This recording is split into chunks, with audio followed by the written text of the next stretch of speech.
Hello every one. നമ്മുടെ ഇന്നത്തെ video discuss ചെയ്യാൻ പോകുന്നത് തുളസി ലീവ്സിനെ പറ്റിയാണ്. നമ്മുടെ എല്ലാ വീടുകളിൽ കാണപ്പെടുന്ന ഒന്നാണ് തുളസിയുടെ ചെടി. അപ്പം ആദ്യമായിട്ട് നമുക്കിതിൻ്റെ ഇംഗ്ലീഷ് നാമം നോക്കാം. ഇതിൻ്റെ ഇംഗ്ലീഷ് നാമം അറിയപ്പെടുന്ന ഹോളി ബേസിൽ എന്നാണ് പറഞ്ഞ് അറിയപ്പെടുന്നത്. പ്രധാനമായിട്ടും തുളസിയുടെ ഇല നമ്മൾ കോൾഡ്, കഫ്, ശ്വാസകോശ സംബന്ധമായ രോഗങ്ങൾക്കാണ് ഏറ്റവും കൂടുതലായിട്ട് നമ്മൾ ഉപയോഗിക്കുന്നത്.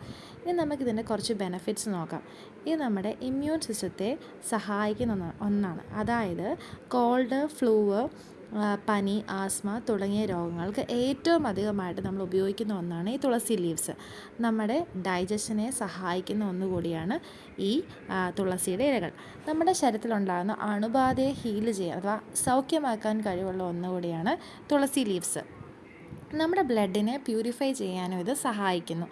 അതേപോലെ സ്കിന്നിലുണ്ടാകുന്ന ഇൻഫെക്ഷൻസ്, അതായത് ഇൻസെക്റ്റ് ബൈറ്റ്സ്, നമ്മുടെ പ്രാണികൾ കൊണ്ടുണ്ടാകുന്ന നമ്മുടെ ത്വക്കിലുണ്ടാകുന്ന ചെറിയ ചെറിയ പാടുകളും അതേപോലെ ചൊറിച്ചിലും ഒക്കെ മാറ്റാൻ ഏറെ സഹായിക്കുന്ന ഒന്നുകൂടിയാണ് തുളസി ലീവ്സ്. നമ്മുടെ BP ലോവർ ചെയ്യാനും സഹായിക്കുന്നു. ഇതിൻ്റെ ഏറ്റവും പ്രധാനമായ ഒരു ബെനിഫിറ്റ് എന്ന് വെച്ചാൽ നമ്മുടെ റെസ്പിറേറ്ററി ഡിസോർഡേഴ്സിനെ കുറയ്ക്കാൻ സഹായിക്കുന്ന ഒന്നുകൂടിയാണ് ഈ തുളസി ലീവ്സ്.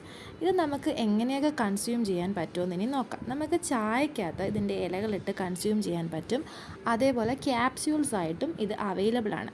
നമ്മൾ ഭക്ഷണ സാധനങ്ങളിൽ കടുക് പൊട്ടിച്ചിടുന്ന പോലെ സീസണിങ്ങിന് വേണ്ടി ഈ തുളസി ലീവ്സ് ഉപയോഗിക്കാറുണ്ട്. ട്രഡീഷണൽ മെഡിസിനിൽ ഏറ്റവും കൂടുതലായിട്ട് ഉപയോഗിച്ചിരുന്ന ഒന്നാണ് ഈ തുളസി ലീവ്സ്. നമ്മുടെ ഷുഗർ ലെവൽസിനെ കൺട്രോൾ ചെയ്യാനും ബാലൻസ് ചെയ്യാനും സഹായിക്കുന്ന ഒന്നുകൂടിയാണ് ഈ തുളസി ലീവ്സ്.